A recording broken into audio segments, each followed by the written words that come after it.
Para continuar con nuestra gran campaña virtual, hoy queremos anunciar el tema número 6 de la serie que hemos titulado El Clon. Sin embargo, antes de abrir la palabra de Dios, vamos a pedirle al Señor en oración que nos ayude a entender su palabra por medio del Espíritu Santo. Nuestro Dios y nuestro Padre que moras en los cielos, antes de iniciar nuestro tema, queremos pedirte que por medio de tu Santo Espíritu nos ayudes a entender, nos ayudes a asimilar y nos ayudes a poner en práctica en nuestra vida cotidiana las enseñanzas de tu palabra. Estamos conscientes que no somos merecedores de nada bueno, pero tu palabra enseña que toda buena dádiva y todo don perfecto desciende de lo alto del Padre de las luces. Por lo tanto, por tu gracia, por tu misericordia y por los méritos de Jesús, pedimos tu bendición en esta noche, en el nombre de tu Hijo amado, Cristo Jesús. Amén. Quiero invitarte a abrir tu Biblia nuevamente conmigo al capítulo 12 del libro de Apocalipsis para que leamos los versículos 1 y 2 que dicen lo siguiente. Apareció en el cielo una gran señal, una mujer vestida del sol, con la luna debajo de sus pies y sobre su cabeza una corona de 12 estrellas. Y estando encinta, clamaba con dolores de parto en la angustia del alumbramiento. Lo primero que quiero mencionar es que el versículo habla de dos sentimientos que está experimentando la mujer. Número 1, tiene dolores de parto. Número 2, tiene angustia del alumbramiento, dolor y mucha angustia. La razón por la cual la mujer está experimentando dolor y angustia es porque después del pecado, Adán y Eva, que representan a la mujer, son los únicos dos integrantes de la iglesia que están en el Edén, están ahora sufriendo las consecuencias de su pecado. El pecado produce dolor, el pecado produce angustia. Y la Biblia enseña que a raíz del dolor y la angustia, ellos toman una actitud, y es que el versículo 2 dice, clamaban, escuchen bien, clamaba con dolores de parto. ¿Cuál fue la actitud que ellos tomaron al experimentar el dolor y la angustia? Clamar. Ahora, ¿qué estaban clamando? ¿Qué es lo que estaban pidiendo? Bueno, desde el momento que Dios prometió la simiente de la mujer en Génesis 3:15, y ellos experimentan el dolor del pecado, la angustia por el pecado, y lo más impresionante es el dolor y la angustia de pensar que la simiente de la mujer, que es Cristo, habría de venir al mundo a morir en la cruz para salvarlos a ellos. Eso impactó el corazón de Adán y Eva. Eso les transformó la mente y el corazón, porque se dieron cuenta que todo lo que habían creído de la boca del capo, que es el diablo, era mentiras. Porque si Dios no fuese amor, si Dios no fuese misericordioso, si Dios no fuese perdonador, si Dios no fuese justo, entonces no entregaría a su Hijo para morir por ellos. Y a raíz de eso, en la medida que ellos fueron entendiendo mejor el plan de salvación, su angustia y su dolor también fue incrementando. Por eso, 1 de Pedro, el capítulo 1, describe en el versículo 18 al 20 el plan de salvación, que dice así: sabiendo que fuisteis rescatados de vuestra vana manera de vivir, la cual recibisteis de vuestros padres, no con cosas corruptibles como oro o plata, sino con la sangre preciosa de Cristo, como de un cordero sin mancha y sin contaminación. Ahora escuchen bien, porque está hablando de Cristo, que es el cordero que salva al pecador, el cordero que rescata al pecador. Y el texto 20 dice: que Cristo ya había sido destinado desde antes de la fundación del mundo, pero manifestado en los posteros tiempos por amor de vosotros. Por lo tanto, aunque el plan había sido diseñado desde antes de la fundación del mundo, cuando Adán y Eva pecaron en el principio del mundo, Dios anunció el plan. Dios proclamó la promesa. Dios les hizo saber que había esperanza, y por eso la mujer estaba encinta desde Génesis 3:15, cuando Dios anunció que su hijo, la simiente de mujer, nacería en este mundo para salvar al pecador. En ese momento la iglesia queda encinta, queda con esperanza, queda con la fe puesta en el Mesías que vendría para salvarlos de sus pecados. Sin embargo, la Biblia enseña que a partir de allí Dios añadió una ley. Escuchen bien lo que estoy diciendo. De hecho, quiero animarle a que tome nota de estos tres aspectos que voy a mencionar. Número uno, una ley fue añadida. Leamos Apocalipsis 13 y el versículo 8 para ver qué es lo que dice. Palabra de Dios. Y la adoraron todos los moradores de la tierra, cuyos nombres no estaban escritos en el libro de la vida del Cordero, que fue inmolado desde el principio del mundo. ¿Desde cuándo se hizo el plan de salvación? Desde antes de la fundación del mundo. Pero ¿cuándo se anunció el plan y se activó el plan? Según Apocalipsis 13:8.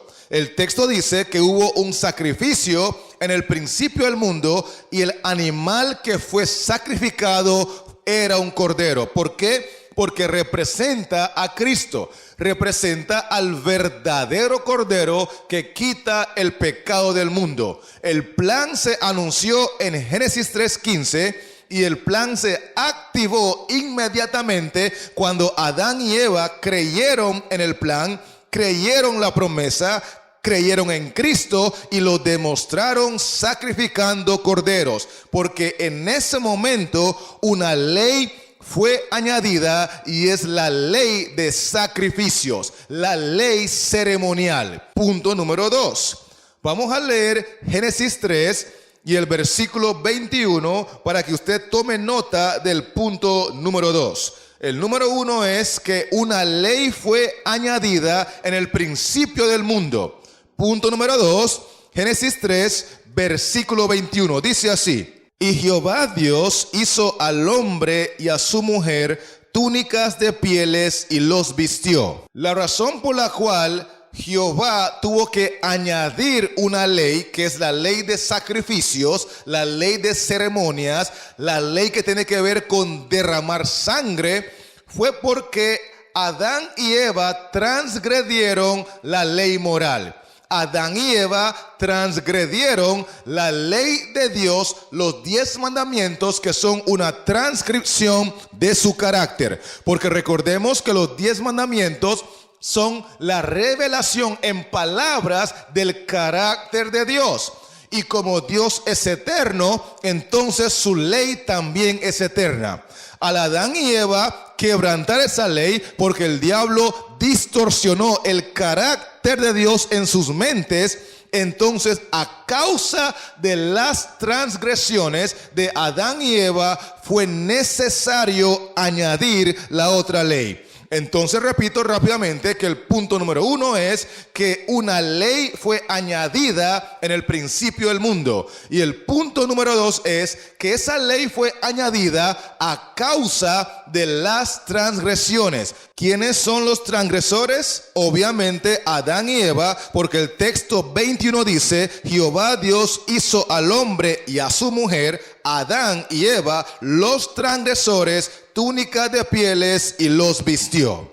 Ahora bien, quiero mencionar un tercer punto en este contexto, y es el hecho de que esta ley que fue añadida a causa de las transgresiones debía estar vigente hasta que viniese la simiente. Escuche bien lo que estoy diciendo. La ley fue añadida. ¿Por qué razón? a causa de las transgresiones. ¿Quiénes son los transgresores? Adán y Eva. ¿Y hasta cuándo esta ley iba a estar vigente? Bueno, hasta que viniese la simiente a quien fue hecha la promesa. ¿Y quién es la simiente? Leamos otra vez Génesis 3 y el versículo 15. Y pondré enemistad entre ti y la mujer, y entre tu simiente y la simiente suya. Esta te herirá en la cabeza, y tú le herirás en el calcañar. La simiente de la mujer es la persona que va a nacer en este mundo para herir a la serpiente en la cabeza. Es tan poderoso que lo va a destruir. Sin embargo, antes de destruirlo, la simiente de la mujer se entrega para que la serpiente lo pueda herir en el calcañar, le pueda dar una herida temporal, y bendito Dios, una vez que la herida temporal cicatrice y sane, la simiente de la mujer resucitará en victoria e irá al reino de Dios para seguir con el plan de salvación. No hay nadie en este mundo que cumpla con esas características sino la persona de Cristo. Por lo tanto, la ley añadida a causa de las transgresiones debía estar vigente hasta que llegara la simiente, y la simiente es Cristo. Cuando Cristo llega, cuando Cristo es herido en el calcañar, cuando Cristo resucita en victoria, esa ley que fue añadida queda automáticamente abolida. ¿Será que me estoy explicando? Permítame repasar rápidamente lo que estamos diciendo, porque en Apocalipsis 12 y el versículo 1 y 2 vimos que la mujer, que dicho sea de paso, es la mujer del Antiguo Testamento, porque está encinta, está en esperanza de ver al Mesías, está en esperanza de ver el nacimiento, la simiente de la mujer para traer salvación a la iglesia. Esa mujer tiene dolor y tiene angustia, porque el pecado trae dolor y angustia. Y en la medida que esta mujer, que es Adán y Eva, son los dos integrantes de la iglesia, se dan cuenta y entienden mejor el plan de salvación, se llenan de más dolor y de más angustia, porque reconocen que aunque ellos han de ser salvos por gracia y por fe en Cristo, porque la salvación es gratuita, a Cristo le va a costar caro, porque tendrá que ser sacrificado sin misericordia en la cruz del Calvario. Y eso impresionó e impactó el corazón de Adán y Eva, al punto que entre más lo entendían, más se llenaban de dolor y angustia. Sin embargo, el texto dice que la actitud que ellos tomaron, ¿cuál fue? A ver, ¿qué fue lo que ellos hacían? Dice el texto que ellos clamaban. Versículo 2, Apocalipsis 12:2 dice que ellos clamaban y clamaban porque estaban suplicándole a Dios: por favor, envía al Mesías, por favor, envía al Salvador, que venga Cristo, que nazca la simiente de la mujer para que nos libere de nuestros pecados de una vez y por siempre y nos lleve de vuelta al estado de perfección. Eso es lo que estaba pasando con Adán y Eva. Y también leímos en la Biblia que aunque el plan de salvación había sido diseñado desde antes de la fundación del mundo, según 1 de Pedro 1, versículo 20, ese plan fue anunciado y puesto en acción en Génesis 3:15, en el mismo principio del mundo. Entonces allí fue necesario que Dios añadiera ¿qué? A ver, ¿quién se acuerda qué fue lo que Dios añadió en el capítulo 3 de Génesis? Porque era necesario. Fue añadida una ley, ¿cierto? Esa ley no existía en ese momento, pero fue añadida. Y la razón por la cual fue añadida, ¿cuál es? A ver, ¿quién se acuerda? A causa de las transgresiones en plural, porque los transgresores fueron Adán y Eva. Y el tercer punto que mencionamos fue, además de que la ley fue añadida, y además de que fue añadida a causa de las transgresiones, vimos un tercer aspecto, que es que esa ley añadida a causa de los pecados o las transgresiones de Adán y Eva iba a estar vigente por un tiempo nada más. ¿Hasta cuándo? Hasta que viniese la simiente a quien fue hecha la promesa de Génesis 3:15. Con eso en mente, quiero invitarle ahora a regresar al capítulo 12 de Apocalipsis para que leamos el versículo 3 y 4. Apocalipsis 12, versículos 3 y 4. Dice así: también apareció otra señal en el cielo. He aquí un gran dragón escarlata que tenía 7 cabezas y 10 cuernos, y en sus cabezas 7 diademas. Y su cola arrastraba la tercera parte de las estrellas del cielo y las arrojó sobre la tierra. Ahora pongan mucha atención a esta parte final del versículo 4. Y el dragón, que es el diablo o el capo, se paró frente a la mujer que estaba para dar a luz, a fin de devorar a su hijo tan pronto como naciese. Paremos allí. El plan del diablo es devorar a Cristo, la simiente de la mujer, tan pronto como naciese.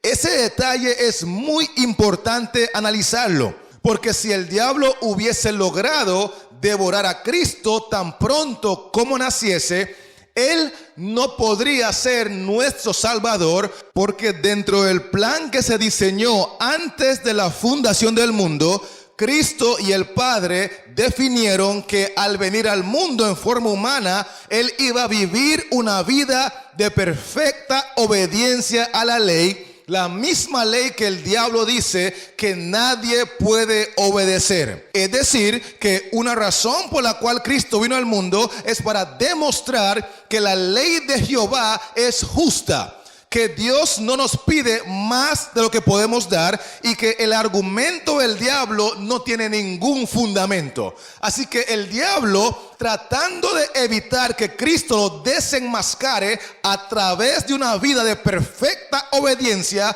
trató de matar al niño tan pronto como naciese. Y esa es la razón por la cual Dios se manifestó de una forma poderosa para salvar y rescatar al niño de la masacre que hicieron, porque era fundamental que el niño creciera y demostrara a través de su conducta que cada uno de los mandamientos de Dios son una bendición para la humanidad y que todos y cada uno de ellos pueden ser obedecidos por el poder del Espíritu Santo obrando en nuestra vida. De esa manera, Cristo vindicaría el carácter de su Padre delante del universo y desenmascaría totalmente al diablo. Por eso Hebreos 5 y el versículo 7 y 8 explica este detalle de una forma magistral. Dice así: y Cristo, ¿y quién? Cristo, en los días de su carne, porque antes de ser carne era divino, Él es Dios y también es hombre, pero en los días de su carne, cuando el Verbo se hizo carne, ofreciendo ruegos y súplicas con gran clamor y lágrimas al que le podía librar de la muerte, fue oído a causa de su temor reverente. Y aunque era hijo, por lo que padeció, aprendió la obediencia. Aunque era el Hijo de Dios, Cristo aprendió a ser obediente en todo. De hecho, la Biblia dice que fue tentado en todo según nuestra semejanza, pero sin pecado. Hebreos 4, versículo 15. Cristo nunca pecó. Cristo nunca desobedeció. Cristo siempre agradó a su Padre, al grado que Filipenses 2 y el versículo 8 dice que estando en la condición de hombre, en forma humana, Cristo fue obediente hasta la muerte y muerte de cruz. Por eso cuando colgaba en la cruz y Cristo exclamó: consumado es, lo que le estaba diciendo al Padre es: el plan ha sido consumado. Todo lo que planificamos antes de la fundación del mundo ha salido al pie de la letra. He acabado la obra que me diste que hiciese. Ahora pues, Padre, glorifícame tú al lado tuyo con aquella gloria que tuve contigo antes que el mundo fuese. Cristo murió en victoria. Cristo murió en obediencia. Cristo dio testimonio ante todo el universo que los argumentos del diablo en el cielo eran argumentos falsos. Los argumentos que usó con Eva y con Adán en el Edén también eran falsos. Cada una de las leyes que Dios nos ha dado son con el único propósito de garantizar el bienestar del universo y permitirnos reflejar su carácter a través de una vida de obediencia, porque la ley de Dios es una transcripción de su carácter. Y por eso la Biblia dice en el libro de Génesis, el capítulo 3 y el versículo 15, que enemistad pondré entre ti y la mujer, entre tu simiente y la simiente de ella. Esta te herirá en la cabeza y tú le herirás en el calcañar. El texto habla de dos diferentes heridas. ¿Cuántas heridas dije? Dos. Muy bien. El texto dice que una herida es en la cabeza, la que va a recibir la serpiente de parte de Cristo, que es la simiente de la mujer.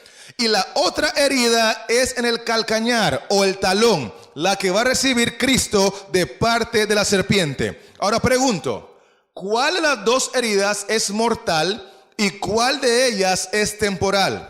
A ver, escucho por acá. ¿Cuál de las dos heridas es temporal y cuál de ellas es mortal? Los que creen que la herida temporal es la que ocurre en el calcañar, levante la mano. A ver, perfecto. Ahora bajen la mano.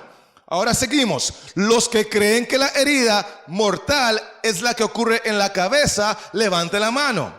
Excelente, muy bien. Porque en realidad Cristo experimentó una herida temporal. Murió en la cruz, pero al tercer día resucitó en victoria. Y por sus llagas fuimos nosotros curados. Sin embargo, el diablo recibirá una herida en la cabeza que es mortal, porque para siempre dejará de existir. Bendito sea el nombre del Señor. Ahora bien, pregunta al millón. Si Cristo tiene tanto poder para herir en la cabeza a Satanás, ¿por qué razón Cristo sale herido del combate en el calcañar? ¿Me están siguiendo o no?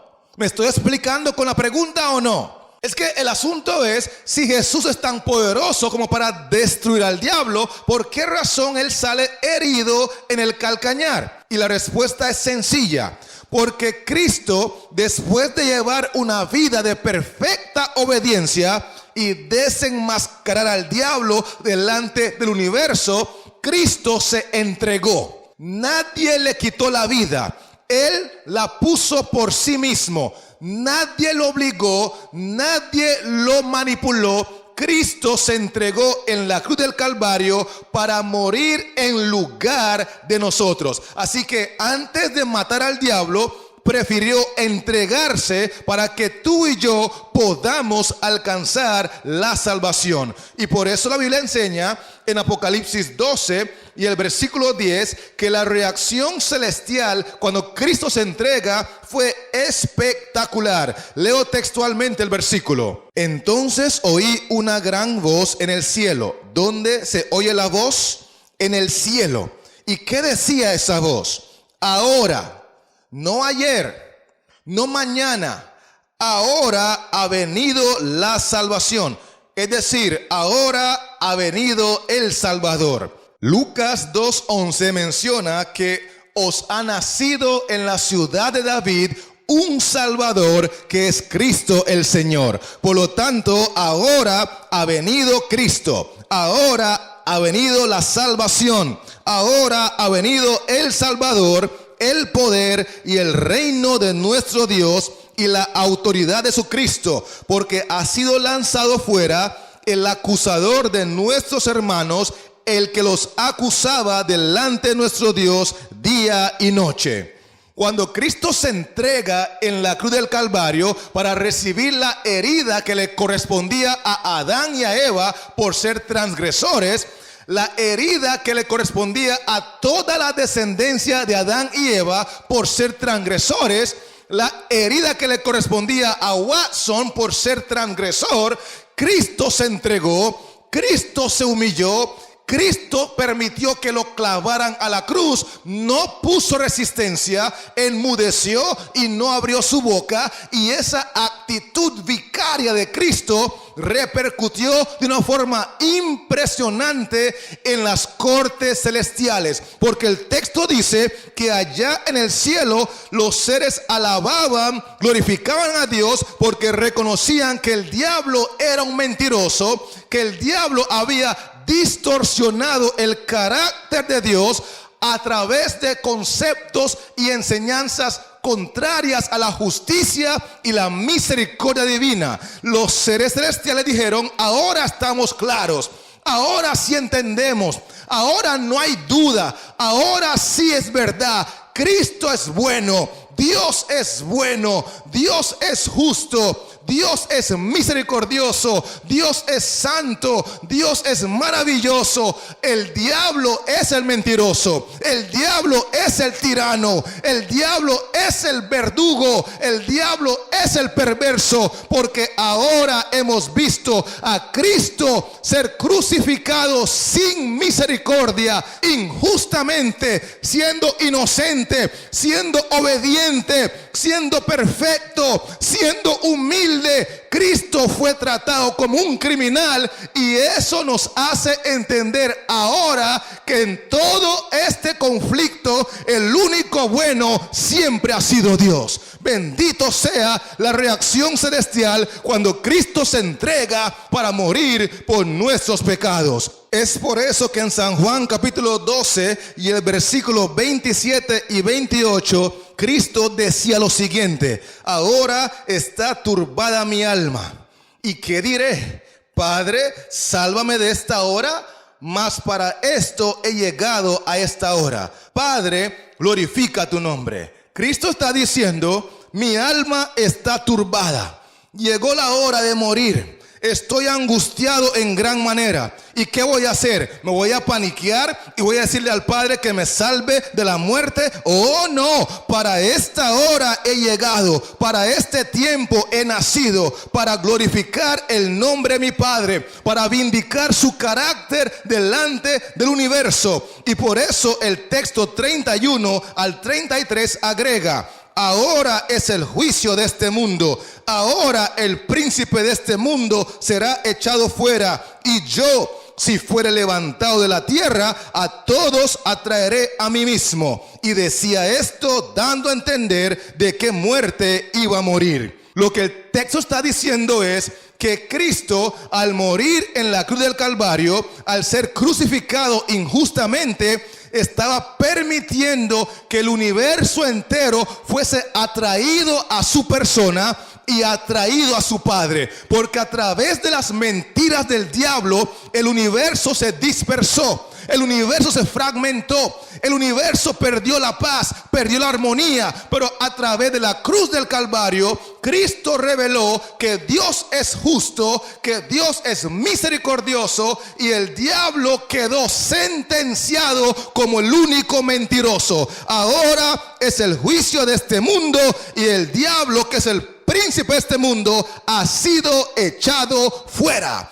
Todo el universo reconoció que el diablo no es digno de compañerismo, que no es digno de amistad, que no es digno de relaciones personales, porque el diablo es el mentiroso y padre de toda mentira. Cristo glorificó a su Padre, vindicó su carácter, exaltó su nombre, y a través de la cruz del Calvario, la Biblia enseña que Cristo obtuvo la mayor victoria que ha ocurrido a título universal. Es por eso que Apocalipsis 12 y el versículo 5 dice que Cristo fue arrebatado para Dios y su trono. Después de nacer en este mundo, después de llevar una vida de perfecta obediencia, después de tener la oportunidad de herir en la cabeza a la serpiente y destruirlo, pero no hacerlo porque antes prefirió dejarse herir en el calcañar, entregarse para ser sacrificado, crucificado por los pecados de Adán y Eva y toda su descendencia.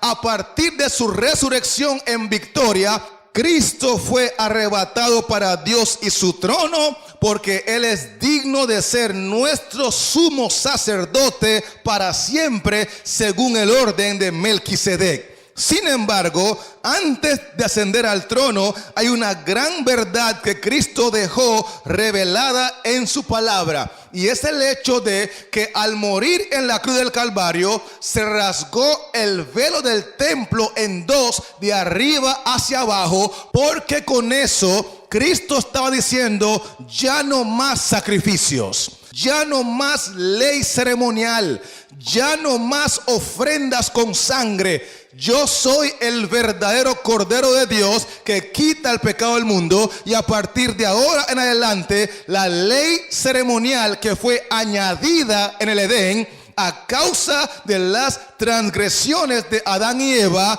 ha sido abolida, porque era vigente hasta que viniese la simiente, y la simiente soy yo, señores. Por lo tanto, no más sacrificios, no más derramamiento de sangre, porque Cristo es el Señor y por su sangre nos limpia de toda maldad.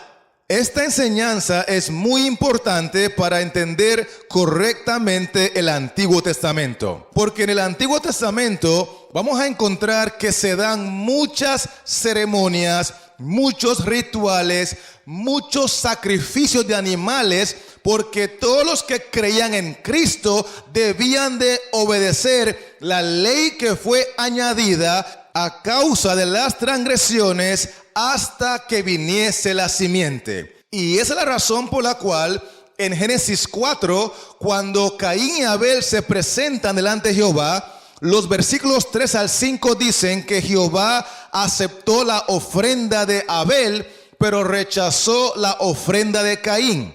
Sencillamente lo que ocurrió fue que Abel entendió la enseñanza de que sin derramamiento de sangre no hay remisión de pecados.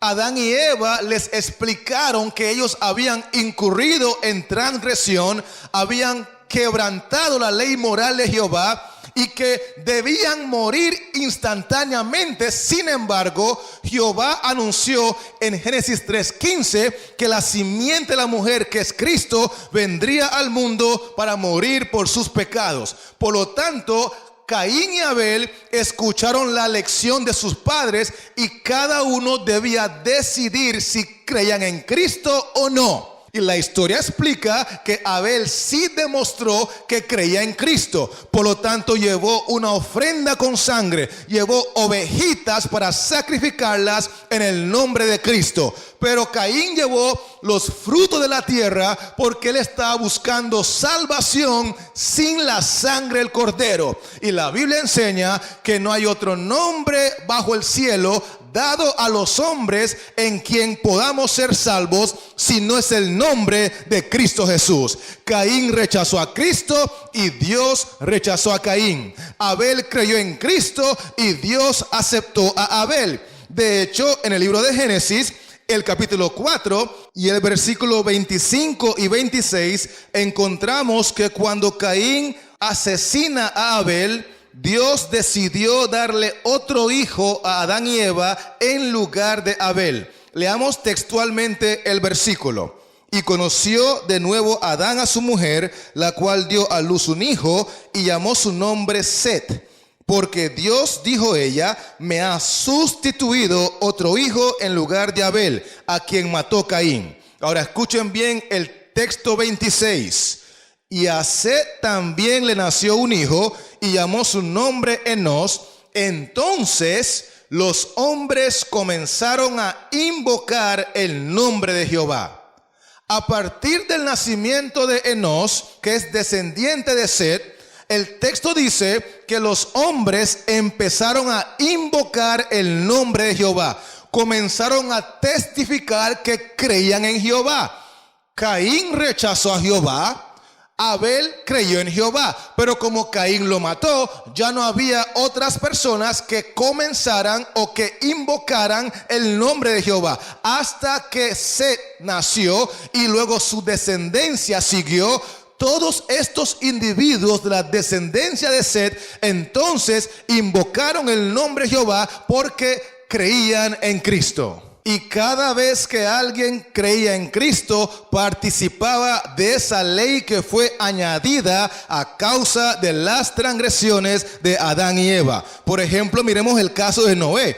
En el libro de Génesis, el capítulo 8 y el versículo 20, después de que sale del arca, esto es lo que hizo. Génesis 8, versículo 20. Y edificó Noé un altar a Jehová, y tomó de todo animal limpio y de toda ave limpia, y ofreció holocausto en el altar.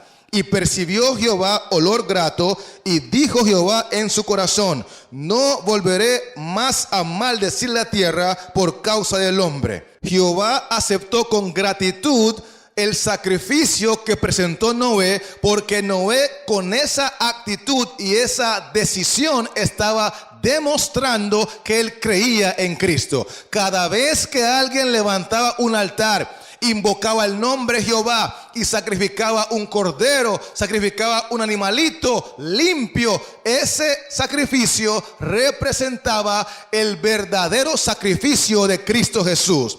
Abraham también lo hizo, porque la Biblia dice en Génesis 12 y el versículo 8 así: luego se pasó de allí a un monte al oriente de Betel, y plantó su tienda, teniendo a Betel al occidente y Ai al oriente, y edificó allí altar a Jehová, e invocó el nombre de Jehová. Noé lo hizo, la descendencia de Set lo estuvo haciendo, Abraham lo hizo, inclusive Isaac también lo hizo, porque la Biblia dice en el capítulo 26 de Génesis y el versículo 25 que el hijo de Abraham también lo practicó, porque él voluntariamente decidió creer en Cristo. Leo textualmente el versículo: y edificó allí un altar, e invocó el nombre de Jehová, y plantó allí su tienda, y abrieron allí los siervos de Isaac un pozo. Todos y cada uno de los individuos del Antiguo Testamento que creyeron la promesa de Génesis 3:15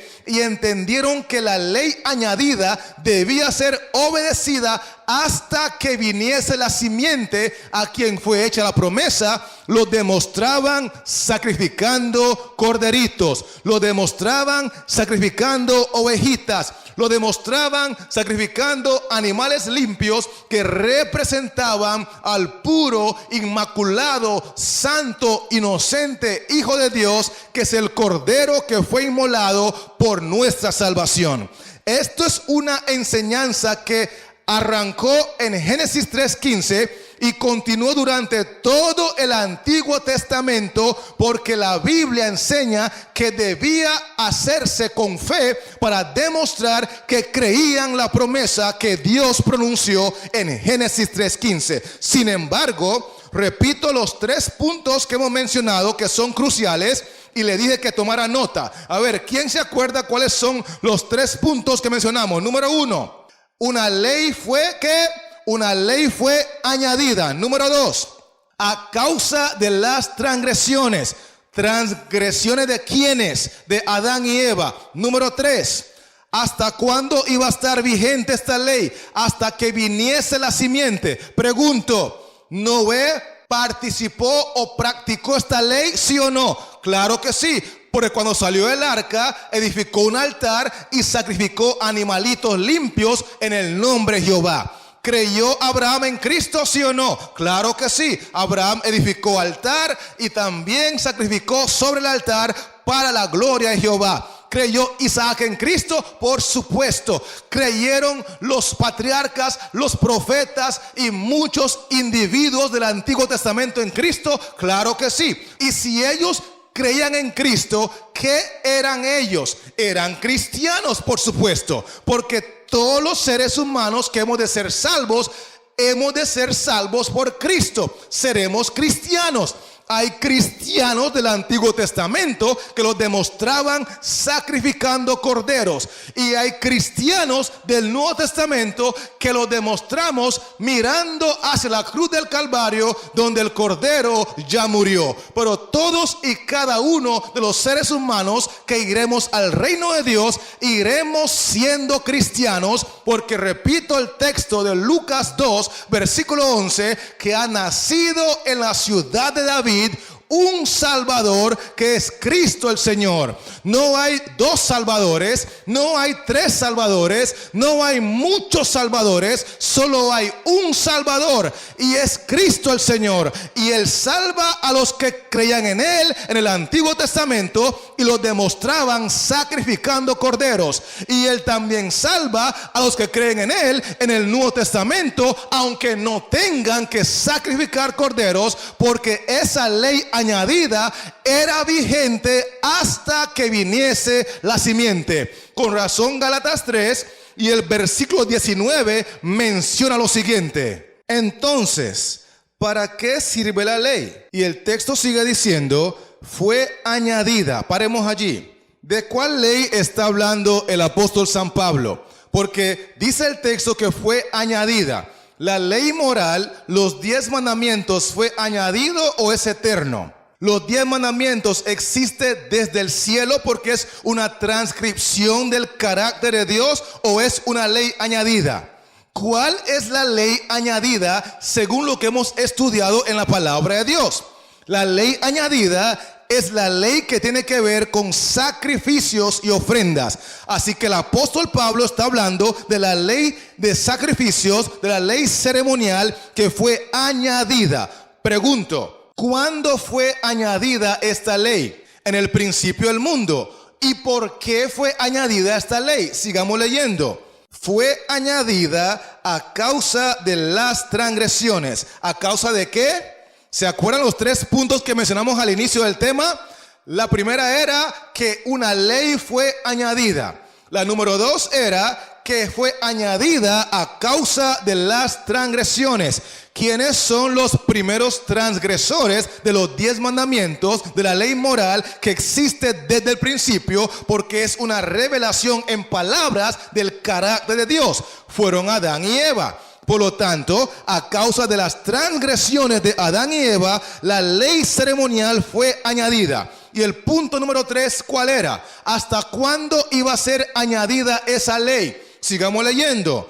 Hasta que viniese la simiente a quien fue hecha la promesa. ¿Hasta cuándo iba a estar vigente esa ley ceremonial? Hasta que viniese ¿quién? La simiente. ¿Y en qué versículo se hizo la promesa de la venida de la simiente? En Génesis 3:15. A partir de allí se activó el gran plan de salvación y la ley ceremonial fue añadida a causa de las transgresiones de Adán y Eva. Y esa ley iba a estar vigente hasta que viniese la simiente a quien fue hecha la promesa. Y Gálatas 3:16 nos dice claramente quién es esa simiente. Leo textualmente el versículo. Ahora bien, a Abraham fueron hechas las promesas y a su simiente. No dice y a las simientes como si hablase de muchos, sino como de uno, y a tu simiente, la cual es Cristo. Alabado sea el nombre del Señor, que el Antiguo Testamento y el Nuevo Testamento están en perfecta armonía. Un testamento complementa el otro. Ambos fueron inspirados por Dios y son útiles para nuestra salvación. Porque aquí dice el apóstol Pablo que la ley ceremonial que fue añadida a causa de las transgresiones de Adán y Eva estará vigente hasta que venga la simiente, que es Cristo Jesús. Por eso cuando Cristo muere, Él abolió esa ley. El velo del templo se rasgó en dos, de arriba hacia abajo, porque Cristo quería que el mundo entendiera que fue Dios mismo que rompió ese velo y que abolió esa ley. Esa ley ya no está vigente. Esa ley de sacrificar corderos ya no es relevante. Y todos los versículos de la Biblia que se refieren a esa ley explican que está abolida, que ya no es importante, que nadie debe juzgarnos si lo hacemos o no lo hacemos, porque la ley ceremonial fue clavada en la cruz del Calvario. Algunos textos que se interpretan equivocadamente son Colosenses 2:16, Hebreos 7:11, Hebreos 9:22, Gálatas 3 versículo 10, Efesios 2:15 y varios otros textos que la gente tuerce, malinterpreta y lo aplican a los 10 mandamientos. Cuando leen esos textos, ellos dicen que ya no hay que guardar más los 10 mandamientos porque fueron abolidos, cuando en realidad lo que esos textos están hablando es que la ley que fue añadida en el Edén a causa de los pecados o transgresiones de Adán y Eva, hasta que viniese la simiente que es Cristo, fue abolida una vez y para siempre. ¿Me estoy dando a entender? ¿Será que me estoy explicando? Porque en realidad es importante poder hacer diferencia entre una ley y la otra.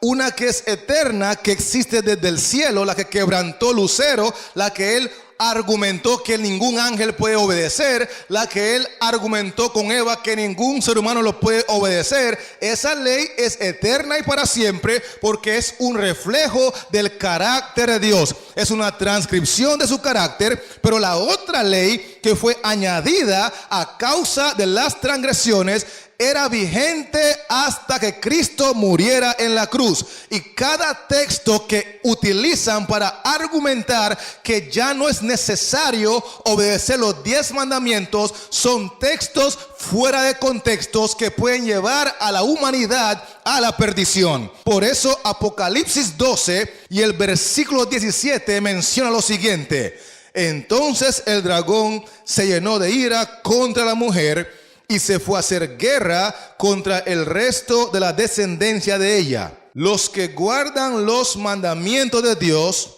y tienen el testimonio de Jesucristo. Es interesante ver que el dragón o el capo conoce quién es la iglesia de Cristo, porque él se llenó de ira contra la mujer. Él sabe muy bien quién está agradando a Cristo. Él sabe muy bien quién está glorificando a Cristo. Él sabe muy bien quién está haciendo la voluntad de Cristo. Y el texto dice que él se llenó de ira porque hay algo interesante que está ocurriendo en la última generación de la iglesia de Cristo, porque el texto dice que se fue a hacer guerra contra el resto de la descendencia de ella. Esta es la última generación de la iglesia de Cristo. Esta es la última generación del mundo. Y el dragón se llenó de ira, se llenó de furia, está frustrado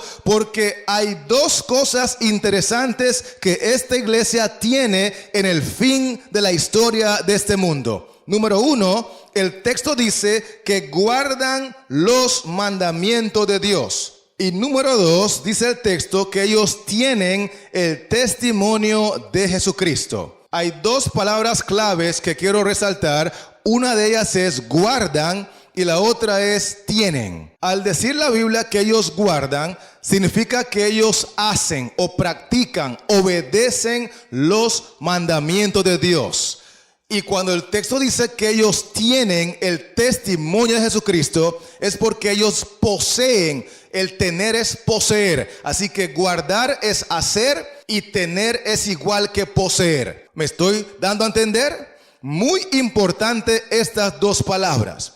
Ahora vamos a leer en el capítulo 19 de Apocalipsis y el versículo 10 para ubicar a qué se refiere cuando dice el texto allí que tienen el testimonio de Jesucristo. Recuerda que tener es igual que poseer. Leo el capítulo 19, versículo 10.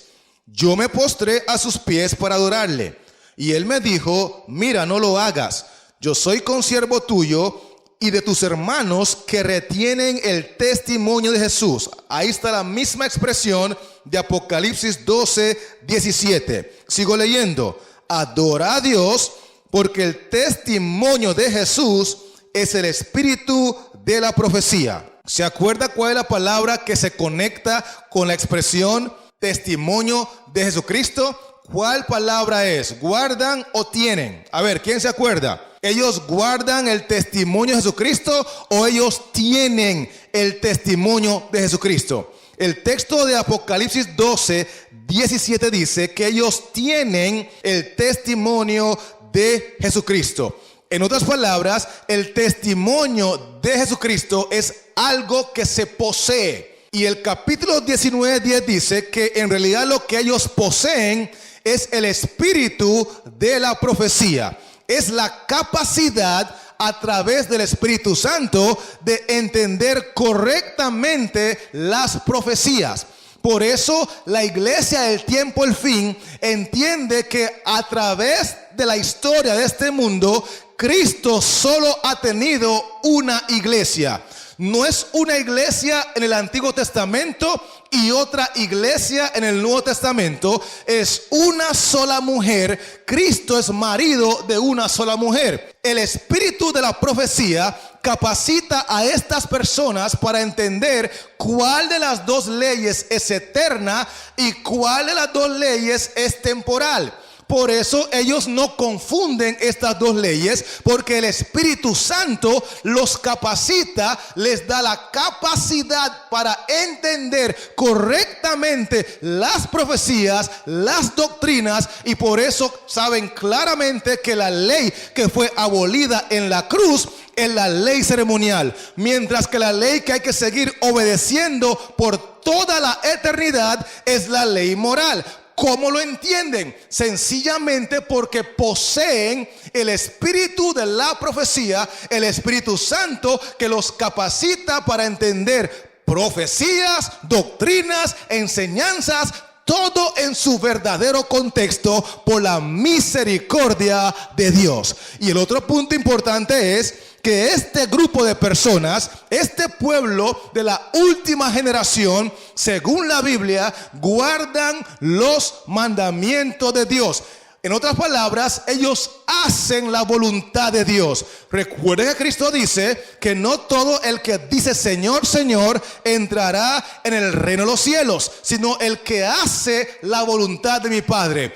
Este pueblo hace la voluntad de su Padre porque obedecen los 10 mandamientos por amor a su Padre. La razón por la cual se motivan a ser obedientes es porque entienden que la ley de Dios, la ley moral, los 10 mandamientos son una transcripción del carácter del Padre. Y ellos anhelan glorificar al Padre delante del universo, al igual como Cristo lo hizo cuando el Verbo se hizo carne. Su razón de vivir es glorificar al Padre. Su razón de existir es glorificar al Padre. Su razón de hacer las cosas es traer la gloria al Padre. Por eso obedecen la primera tabla y también obedecen la segunda tabla, porque han entendido a través del espíritu de la profecía, a través de esa capacidad que han recibido del Espíritu Santo para entender correctamente las profecías del Antiguo Testamento, del Nuevo Testamento, las doctrinas del Antiguo Testamento, del Nuevo Testamento, las enseñanzas del Antiguo Testamento, del Nuevo Testamento. Ellos saben muy bien que no se van a salvar por guardar o hacer los mandamientos. Ellos entienden que su única razón de ser salvos es el hijo varón que nació en este mundo, en Apocalipsis 12 y el versículo 4 y 5, para morir por nuestros pecados, para entregarse para ser sacrificado y herido en el calcañar. Ellos entienden que la única esperanza de gloria es la sangre del hijo varón, la sangre de la simiente de la mujer, la sangre de Cristo. Pero cuando Cristo nos ha limpiado, cuando Cristo nos ha salvado, cuando Cristo nos ha transformado, nosotros queremos obedecer sus mandamientos para glorificar al Padre delante del universo. Y esa es la razón por la cual he llegado a creer que en el Edén Cristo tenía solamente dos personas que revelaban su carácter. Ellos eran Adán y Eva. Eran los únicos integrantes de la iglesia. Un hombre, una mujer, un varón, una hembra. Y en su condición perfecta revelaban el carácter santo del Padre Celestial. Sin embargo, en el final de la historia, cuando la iglesia de Cristo, la iglesia de Apocalipsis 12, la iglesia que tiene el testimonio de Jesucristo, que es la capacidad que poseen a través del Espíritu Santo para entender correctamente las profecías, esa iglesia remanente, esa iglesia final va a obedecer todos y cada uno de los mandamientos, al punto que van a confundir al diablo. Porque cuando el diablo vea a fulano, va a preguntar: pero ven acá, y ese no es Cristo. Y entonces uno de sus demonios van a decirle: oh no, ese no es Cristo, es su clon. Y cuando vea a Mengano por allá, el diablo va a decir: y ese no es Cristo, se parece a Cristo. Y su demonio le va a decir: ese tampoco es Cristo, es su clon. Y cuando vea por el otro lado y mira a Patricia, va a decir: pero ven acá, y ella no es Cristo. Y el demonio le va a decir: no, diablito, entienda que ella tampoco es Cristo, es su clon.